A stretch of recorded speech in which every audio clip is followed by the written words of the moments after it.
In this quick tutorial, I'm about to show you guys how to remove connected apps on Google. So first go to google.com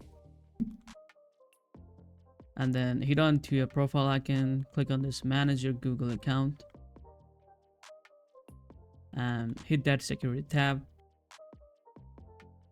Scroll down and you will find your connection to third party and app services.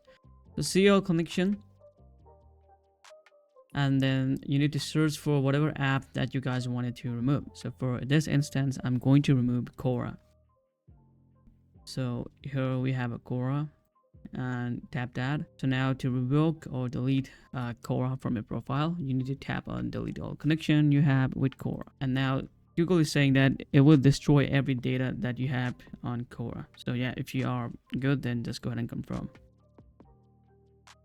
And you can see that you are no longer connected to Quora. You can connect to Quora again at any time. So yeah, this is it guys. This is how you should remove any connected apps that you don't like it, all right, or you feel suspicious. So this is how you should do it. Thank you so much for watching. See you guys in the next video. Peace.